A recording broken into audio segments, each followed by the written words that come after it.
সমস্ত অয়মাতৃ সমস্ত আমি ক্ৰমশ আগবঢ়াই অহা কৃষ্ণলীলাৰ যি প্ৰচাৰ আমি কৰি আহিছোঁ, আমি আজিও সেই কুৰুক্ষেত্ৰ লীলাৰ বিষয়ে আমি প্ৰকাশ কৰাৰ মানস কৰিছোঁ।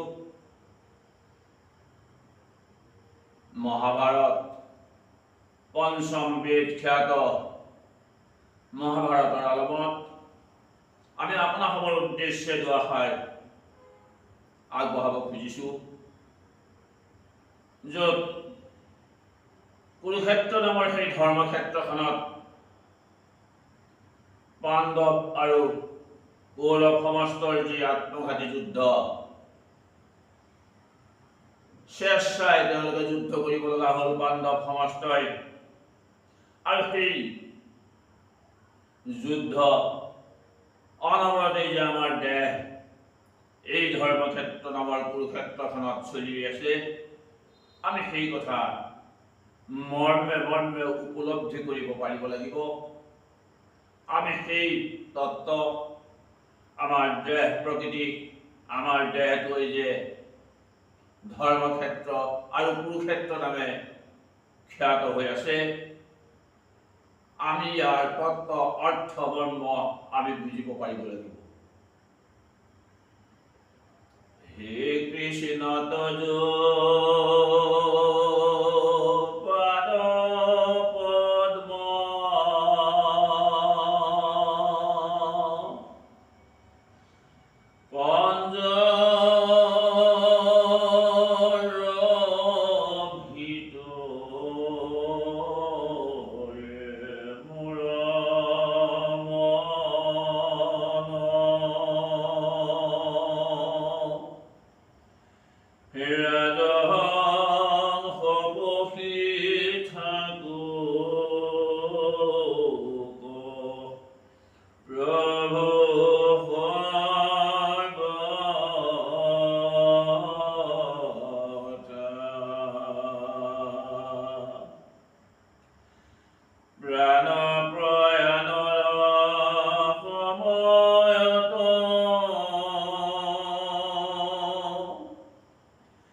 অহংকাৰ ৰূপী দুৰ্যোধন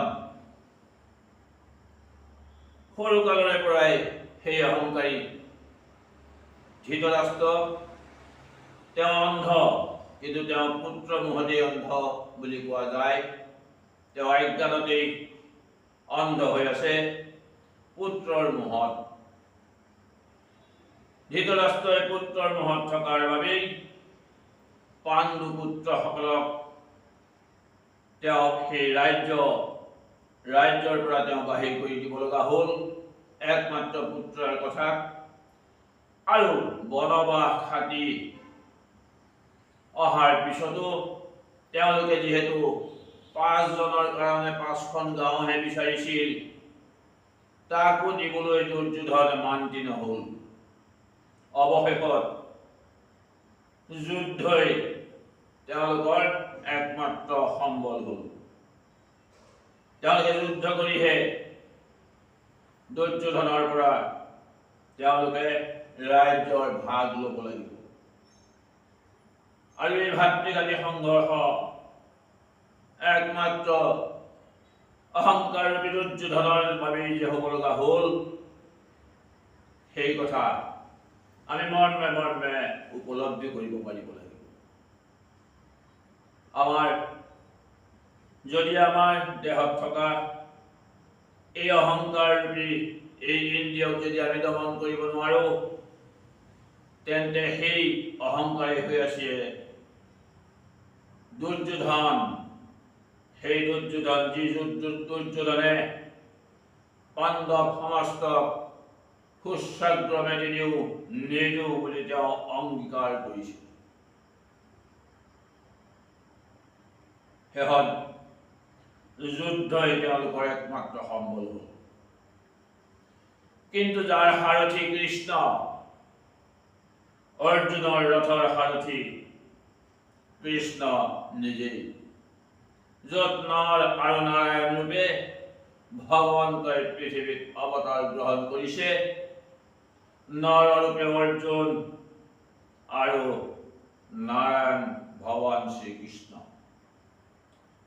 এই কুৰুক্ষেত্ৰত ধৰ্মক জয় আৰু অধৰ্মৰ পৰাজয়ৰ বাবেই ভগৱান কৃষ্ণই গীতা শাস্ত্ৰৰ অন্তত তেওঁ প্ৰকাশ কৰিছে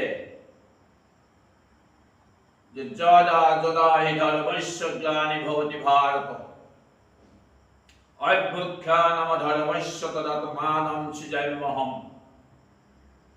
পৰিত্ৰাণায় সাধুনাং বিনাশায় চ দুষ্কৃতম ধৰ্ম সংস্থাপনাৰ্থায় সম্ভবামি যুগে যুগে। যেতিয়াই অধৰ্মই প্ৰাদুৰ্ভাৱ ঘটাব, ধৰ্মৰ ৰূপ নিপাব, তেতিয়াই ভগৱন্তই এই ধৰ্মক আকৌ কেনেকৈ বিস্তাৰ কৰিব পৰা যাব, অধৰ্মক লুপ্তপ্ৰায় কৰি এই দুষ্ট দৈত্য সমস্তক কেনেকৈ নিধন কৰিব পৰা যাব, তাৰ বাবে ভগৱন্তই বাৰে বাৰে অৱতাৰ গ্ৰহণ কৰি আহিছে। আৰু এয়াও হৈছে কুৰুক্ষেত্ৰ লীলা, য'ত কৌৰৱ আৰু পাণ্ডৱ সমস্তৰ যুদ্ধত একমাত্ৰ অৰ্জুনৰ সাৰথি হৈছে কৃষ্ণ নিজেই। কৃষ্ণ য'ত আছে তাত যে জয় হবই সেই কথা নিশ্চিত। কিন্তু অহংকাৰতে মজি থাকি অন্ধ ৰাষ্ট্ৰও বুজি পোৱা নাই, আৰু অহংকাৰ দুৰ্যোধনেও অকণো তেওঁ বুজি পোৱা নাই। য'ত কৃষ্ণ আছে তাত জয় হবই। যুদ্ধ ইতিমধ্যে ঘোষণা হল আৰু দুই পক্ষ যুদ্ধস্থলীত তেওঁলোক গৈ সমবেত হল। কিন্তু ইতিমধ্যে কি হৈছে, কৌৰৱ সমস্তৰ সেনাপতি হল, তেওঁলোকে দুৰ্যোধনে সকলোকে চাই কৈছিল যে এতিয়া যিহেতু যুদ্ধ আৰম্ভ হবই, অহাকালি ৰাতিপুৱাৰ পৰা যিহেতু যুদ্ধ আৰম্ভ হবই, গতিকে আমাৰ সেনাপতি দায়িত্ব কোনে ল'ব। সকলোলৈকে চাই পোৱাৰ পাছত সকলোৱে একেলগে কৈছিল যে হে মহাৰাজ, আপোনাৰ বিদ্যমানত আমি কোৱাৰ কোনো অধিকাৰ নাই, সেই কথা আপুনি বিচাৰ কৰক। দুৰ্যোধন যিহেতু অহংকাৰী, তেওঁ নিজেই সেনাপতি বাচিবৰ কাৰণে আগবাঢ়ে। সেনাপতি পদৰ বাবে তেওঁ প্ৰথমে যিহেতু ভীষ্মৰ কথা চিন্তা কৰিছিল, ভীষ্মৰ কথা চিন্তা কৰোঁতে তেওঁ আকৌ চিন্তা কৰিলে যে ভীষ্মইতো মোতকৈও তেওঁ অৰ্জুনক বেছি ভাল পায়, অৰ্জুনৰ প্ৰতি তেওঁৰ মমতা বেছি। গতিকে তেওঁ সময়ত শৰ এৰি অৰ্জুনকহে তেওঁ সুবিধা কৰি দিব। সেইকাৰণেই ভীষ্মক দিয়াটো তেওঁ বাঞ্ছা নকৰিলে। ইয়াৰ পিছত তেওঁ চিন্তা কৰিলে দ্ৰোণাচাৰ্যকে সেনাপতি পতা যাওক। কিন্তু সেই তাতো আহিল বিঘিনি, কেনেকৈ যে দ্ৰোণাচাৰ্যৰ শিষ্য হৈছে অৰ্জুন, দ্ৰোণাচাৰ্যই হয়তো অৰ্জুনকে সেই সুবিধা প্ৰদান কৰিব পাৰে। গতিকে দ্ৰোণাচাৰ্যকো সেই সেনাপতিৰ দায়িত্ব দিয়াৰ পৰা তেওঁ বিৰত থাকে। তাৰপিছত তেওঁ চিন্তা কৰিলে যে কৰ্ণকে সেনাপতি পদত নিযুক্ত কৰা হওক।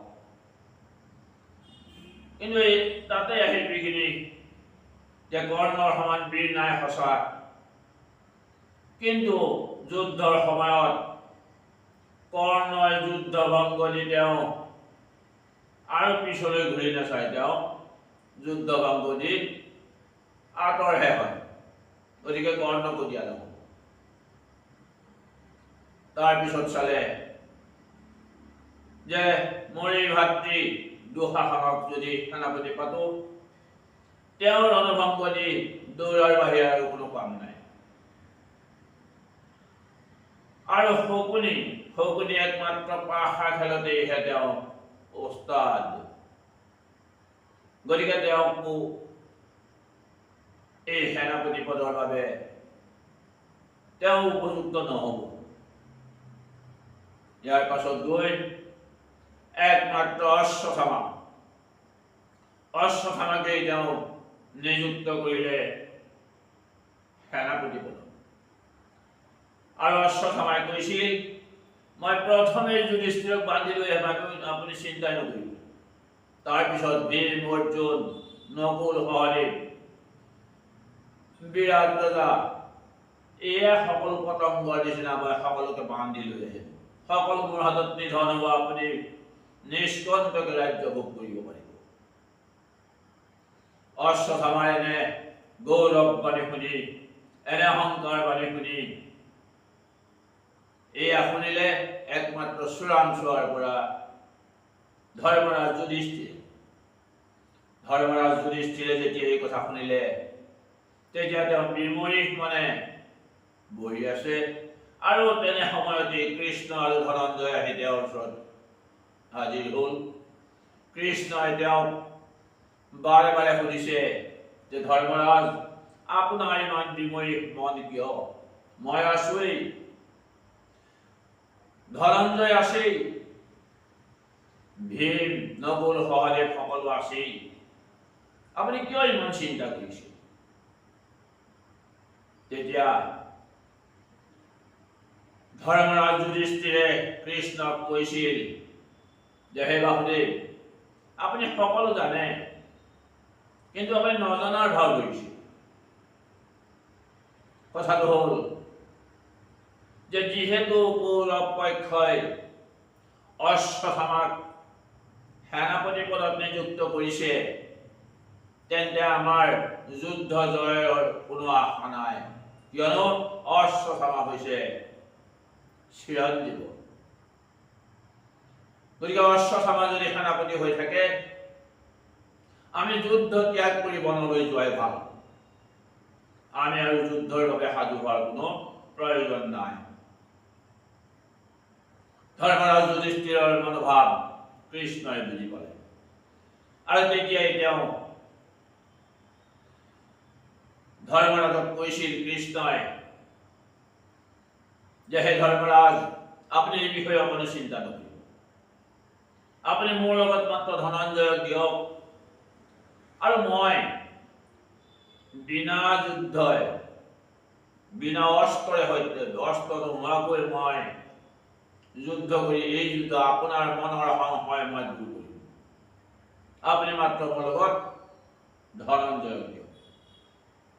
ধনঞ্জয় আৰু কৃষ্ণ দুইজন দুঃশাসনৰ সেই ৰাজসভাত প্ৰৱেশ কৰিবৰ বাবে গৈ তেওঁলোক দুৱাৰদলিত আছিল। আৰু সেই দুৱাৰৰখীয়াক তেওঁলোকে গৈ ক'লে যে তুমি ৰজাক খবৰ দিয়া যে কৃষ্ণ আৰু ধনঞ্জয় আহিছে, দুৰ্যোধন ৰজাক লগ পাব। আৰু সেই দুৱাৰৰখীয়াই গৈ ৰজাক যেতিয়া খবৰ দিলে, দুৰ্যোধনেও তেতিয়া কৃষ্ণ আৰু ধনঞ্জয়ক আহিবৰ বাবে অনুমতি দিলে। আৰু যেতিয়া কৃষ্ণ ধনঞ্জয়ে সভাত প্ৰৱেশ কৰিলে, তেওঁলোকক উপযুক্ত আসনত বহুৱালে। কিন্তু যিহেতু কালিৰ পৰা যুদ্ধই আৰম্ভ হ'ব, আজিনো কি কাৰণত কৃষ্ণ আৰু ধনঞ্জয় এই ৰাজসভালৈ আহিব লগা হ'ল? দুৰ্যোধন যিহেতু অহংকাৰী, তেওঁ মনতে ভাবিলে যে আমি যুদ্ধ কৰিবলৈ আগবাঢ়িছো আৰু নিশ্চয় বিনা যুদ্ধে আমি জয় হম নেকি, কাৰণ কালিৰ পৰা যুদ্ধ আৰু আজি আহিছে আমাৰ ওচৰলৈ কৃষ্ণ আৰু অৰ্জুন। এওঁলোকে হয়তো আমাৰ ওচৰত বিনা স্বত্তেই আত্মসমৰ্পণ কৰাৰ বাবে আহিছে। কিন্তু কৃষ্ণ কিয় গৈছে এই কথাটো ভীষ্মই কিন্তু বুজি পাইছে। ভীষ্ম যিহেতু সৰ্বজান, ভীষ্ম যিহেতু অত্যন্ত জ্ঞানী, আৰু সেয়াই যে কৃষ্ণ, আৰু কৃষ্ণ য'ত আছে তেওঁলোকৰ যে জয় হ'বই, অত্যন্ত জ্ঞানী পিতামহ ভীষ্মই কিন্তু সকলো কথাৰ অনুমান পাইছে। ৰাজসভাত যিহেতু ৰাজসভাত গৈ কৃষ্ণ আৰু অৰ্জুন তেওঁলোকে আসন লৈ বহিছে, তেওঁলোকৰ দক্ষিণত যিহেতু তেওঁলোকৰ কৌৰৱ পক্ষৰ সেনাপতি অশ্বত্থামা যিহেতু বহি আছে, তেওঁক উদ্দেশ্যি শ্ৰীকৃষ্ণই ইংগিতেৰে সৈতে মাতিলে, আৰু অশ্বত্থামা যিহেতু আহি কৃষ্ণৰ ওচৰ পাইছে, তেওঁৰ হাততে ধৰি কৈছে, কৃষ্ণই তেওঁৰ হাতত ধৰি কৈছে যে আমি অতি আনন্দিত যে কৌৰৱ পক্ষৰ সেনাপতি অশ্বত্থামা নিৰ্বাচন হৈছে আৰু কৌৰৱ পক্ষৰটো জয় হ'ব। তোমাৰ দৰে এজন ব্ৰাহ্মণ পুত্ৰই সেনাপতি দায়িত্ব পোৱাত আমি অত্যন্ত গৌৰৱ বোধ কৰিছো। গতিকে যিহেতু কৌৰৱ পক্ষৰ তুমি সেনাপতি হলা, হাতত কৃষ্ণই অশ্বত্থামাৰ হাতত ধৰি তেওঁক এই বাণী প্ৰচাৰ কৰিছে যে তেওঁক প্ৰশংসা কৰিছে। অসাৰ্থক জনে মিলা বিপ্ৰ কুলে উৎপত্তি,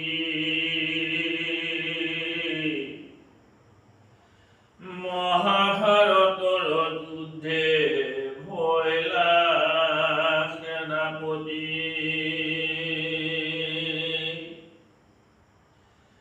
দুৰ্যোধনৰ জয় সাৰ্থক বুলিৰ অন্ত,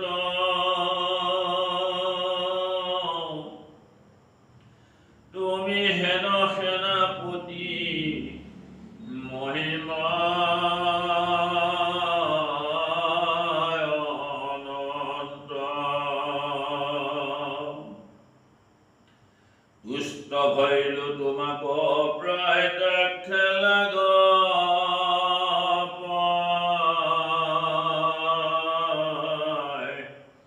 কৰেনে মুখ দিয়া হৰি ধৰিলা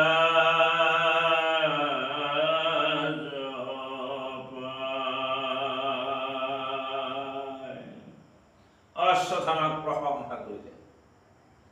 তুমি ধন্য, তুমি দুৰ্যোধনৰ সেনাপতি পদ বৰণ কৰিলা, গতিকে তুমি ধন্য। তুমি বিপ্ৰকুলত জন্ম হৈ আজি কৌৰৱ পক্ষৰ সেনাপতি পদত তুমি অধিষ্ঠিত হৈছা, তুমি ধন্য। আৰু দুৰ্যোধন ৰজাও ধন্য, যিহেতু তোমাৰ দৰে এজন সেনাপতি পাইছে। কৃষ্ণই এই চল চাতুৰিৰে তেওঁক প্ৰশংসা কৰাৰ চলেৰেই অশ্বত্থামাৰ কাণত, অশ্বত্থামাৰ কৰ্ণৰ ওচৰত তেওঁ মুখখন নি তেওঁ কি কলে যে গৈ পগৰি বোলো তোক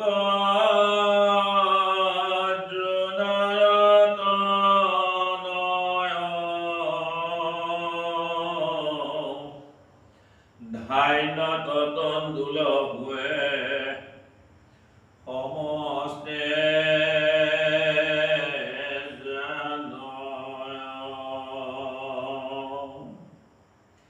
পতানত কিবা হুৱে কহানিষ্ঠ গৈ অন্ন বিনে প্ৰাণী ৰজি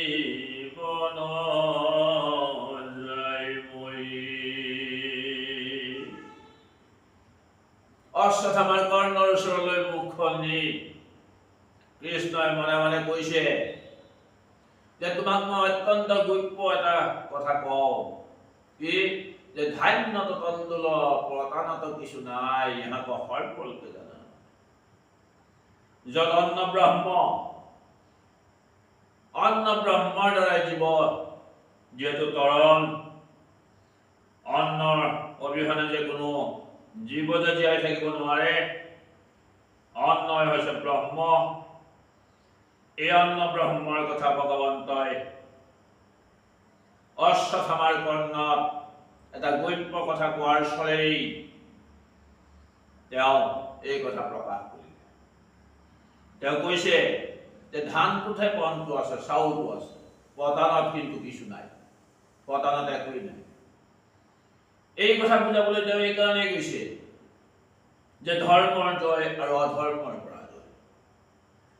যত পাণ্ডৱৰ লগত কৃষ্ণ আছেই, তাত যে ধৰ্ম আছে, যত পাণ্ডৱৰ জয় যে হ'ব সেইটো নিশ্চিত।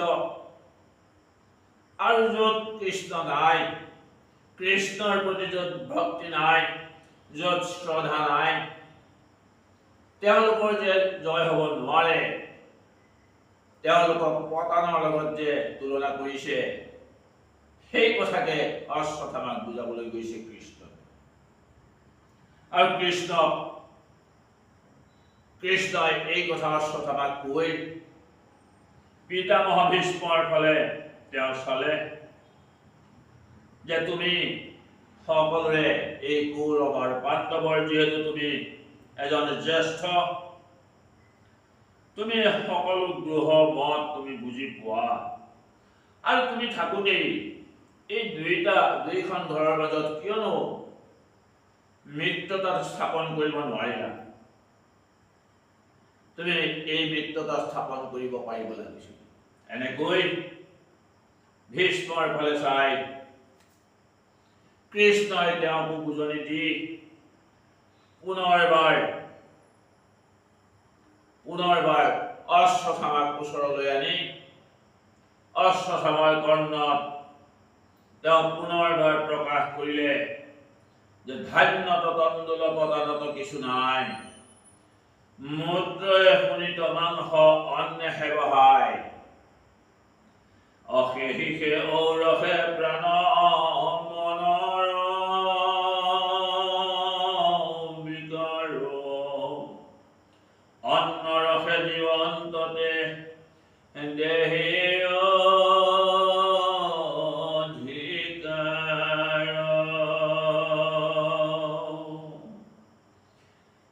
ধান্যত তণ্ডুল, ধানটোত চাউলটো আছে বা পণটো আছে, আৰু সেই অন্ন খাইহে মেদ মাংস শোণিত ইত্যাদি দেহত সৃষ্টি হয়, আৰু তেতিয়াহে এজন দেহী তেওঁ জীৱিত হৈ থাকিব পাৰে।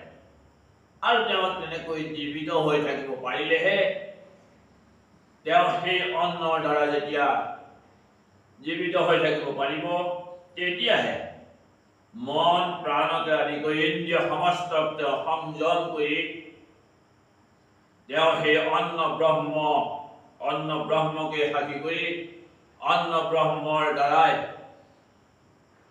তেওঁ এই মন ইন্দ্ৰিয় প্ৰাণ আদি সকলোকে সংযম কৰি ভগৱন্তৰ শ্ৰীচৰণত যোগী সমস্তই যেনেকৈ ধ্যান কৰে, আমি সকলোৱে সেই ধ্যানত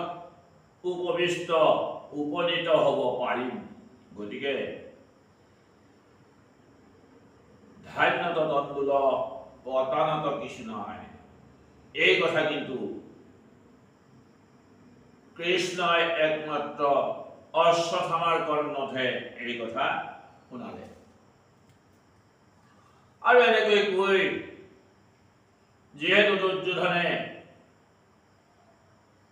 বিনা যুদ্ধে সুচাগ্ৰমে দিনেও প্ৰদান নকৰাৰ কথা প্ৰকাশ কৰিলে, গতিকে দুৰ্যোধনৰ ওচৰৰ পৰা বিদায় লৈ কৃষ্ণ আৰু অৰ্জুন সেই সভাৰ পৰা বিদায় ললে। সেই সভাৰ পৰা বিদায় ভগাৰ পৰত যেহেতু অশ্বত্থামাৰ কৰ্ণত সেই একে কথাকে প্ৰকাশ কৰি আহিল। আহোঁতে তেওঁলোকে পথত দুয়োজনেই আলোচনা কৰি আহিছে যে বিনা যুদ্ধেই আমি আমাৰ এই ৰণ জয় কৰিলো। কৃষ্ণই সেই কথা প্ৰকাশ কৰিলে আৰু আহি কৃষ্ণ আৰু অৰ্জুন আহি ধৰ্মৰাজ যুধিষ্ঠিৰৰ আগত কৈছে যে দাদা আপুনি এতিয়া চিন্তা কৰাৰ কোনো কাৰণ নাই। আপুনি যে বিনা যুদ্ধ নকৰাকৈ যে আপুনি বনলৈ যোৱাৰ কথা চিন্তা কৰিছিল, আপোনাৰ এই সংশয় এতিয়া দূৰ হ'ল। আমি বিনা যুদ্ধেই আপোনাৰ সংশয় শেষ কৰিম। এতিয়া যেহেতু অৰ্জুন আৰু কৃষ্ণই দুৰ্যোধনৰ সেই সভা ত্যাগ কৰি আহিল, যেহেতু অহংকাৰ ৰূপী সেই দুৰ্যোধন কৃষ্ণইনো অশ্বত্থামাৰ কাণত কি কথা ক'লে সেই কথা তেওঁ জানিবৰ ইচ্ছা কৰিলে। যেহেতু সভাৰ মাজত কৃষ্ণই কোনো কথা প্ৰকাশ নকৰি অশ্বত্থামাক মনে মনেহে গুপ্ত কথা প্ৰকাশ কৰিলে, অত্যন্ত সন্দেহী সেই দুৰ্যোধন তেওঁ অশ্বত্থামাৰ পৰা জানিবলৈ ইচ্ছা কৰিলে, কিন্তু অশ্বত্থামা নিমাত বাৰে বাৰে তেওঁ বাৰে বাৰে দুৰ্যোধনে কৈছে যে তোমাক কি ক'লে কৃষ্ণই, তুমি এই কথা প্ৰকাশ কৰা। আৰু তেওঁ যেতিয়া নিমাত হৈ আছে, কৰ্ণয়ো তেওঁক অত্যন্ত নিৰ্লজ্জভাৱে তিৰস্কাৰ কৰিলে আৰু তাৰপিছত কি ক'লে যে তুমি কৌৰৱ পক্ষক হৰুৱাৰ ধান্দা, তোমাৰ কৌৰৱ পক্ষক তুমি হৰুৱাই কেনেকৈ পাণ্ডৱক জয় কৰাবা, তোমাৰ সেই চিন্তাই মনত আহিল। তুমি পাণ্ডৱৰ লগত ইতিমধ্যেই তুমি মিত্ৰতা স্থাপন কৰিলা আৰু সেয়েহে তুমি কৃষ্ণই কি ক'লে ৰাজসভাত তুমি প্ৰকাশ কৰিবলৈ ইচ্ছা কৰা নাই। গতিকে এই মুহূৰ্ততে তোমাক সেনাপতি পদৰ পৰা আমি আঁতৰাই দিম। এতিয়া আমি আলোচনালৈ আহিব লাগিব যে অশ্বত্থামা যিহেতু চিৰঞ্জীৱ, অশ্বত্থামা সেনাপতি হৈ থাকিলে যিহেতু পাণ্ডৱৰ যুদ্ধ জয় কৰাৰ কোনো আশা নাই আৰু সেই বিপদৰ পৰাও কৃষ্ণই অনায়াসেই পাণ্ডৱক ৰক্ষা কৰিলে। য'ত কৃষ্ণ আছে তাত জয় হবই। এই সন্দেহী কৰ্ণ, দুৰ্যোধন, দুঃশাসনকে আদি কৰি এই অহংকাৰ ৰূপী কৌৰৱ সমস্ত কেনেকৈ নিধন হব, তেওঁলোক এই অহংকাৰতে মজি কেনেকৈ নিধন হব, এই উপায় এই পথকে চিন্তা কৰি এই পথ সমাধানৰ বাবে কৃষ্ণ আহিছে। কৃষ্ণই পৃথিৱীত অৱতাৰ গ্ৰহণ কৰিছে এই কুৰুক্ষেত্ৰ লীলা কৰিবলৈ। আমিও সকলোৱেই আমাৰ দেহত থকা দুৰ্যোধন ৰূপী এই অহংকাৰক আমি কেনেকৈ আঁতৰ কৰিম। আমাৰ এডৰা খেতি কৰোঁতে তাত যেনেকৈ কিছুমান অদৰকাৰী ঘাঁহ বন গজিছে, আমি যেনেকৈ চিকুণাই চপৰাই সেই অদৰকাৰী ঘাঁহ বনবোৰ খেতিডৰাৰ পৰা আঁতৰ কৰিবলৈ চেষ্টা কৰোঁ, ঠিক তেনেকৈ আমাৰ অন্তৰত এই যি বেয়া অহংকাৰ ৰূপী দুৰ্যোধন ৰূপী এই অহংকাৰে আমাৰ বাহ লৈ আছে, আমি এই অহংকাৰক আমাৰ হৃদয়ৰ পৰা, আমাৰ অন্তৰৰ পৰা আমি দূৰীভূত কৰিব পাৰিব লাগিব। একমাত্ৰ ভগৱন্তৰ শ্ৰীচৰণত আমি আমাক নিজকে সমৰ্পণ কৰিব পাৰিব লাগিব। আমাৰ 10 ইন্দ্ৰিয়ক আমি একেগোটে কৃষ্ণৰ শ্ৰীচৰণত আমি সমৰ্পণ কৰিব পাৰিলেহে আমি আমাৰ হৃদয়ৰ পৰা এই অহংকাৰ ৰূপী দুৰ্যোধন বা কৌৰৱ সমস্তক আমি আমাৰ হৃদয়ৰ পৰা আঁতৰ কৰিব পাৰিম। প্ৰভুসকল, আমি এই কুৰুক্ষেত্ৰ লীলাৰ বিষয়ে যে আৰম্ভ কৰিছোঁ, কুৰুক্ষেত্ৰ লীলা আমি সম্পূৰ্ণৰূপে প্ৰকাশ কৰিম। আমি আজিৰ এই পৰ্যালোচনা অতি চমুভাৱে আপোনাৰ খবৰ শ্ৰীচৰণত যি প্ৰকাশ কৰিলোঁ, ইয়াত হয়তো কোনোবাখিনি লগা পিছা বহাত ভুল ভ্ৰান্তি হ'ব পাৰে, তাৰ বাবেও আমি আপোনাৰ খবৰ শ্ৰীচৰণত সেৱা ধৰি আমি আজিৰ পৰ্যালোচনা ইমানতে সামৰণি মাৰিছোঁ। কৃষ্ণ হৰি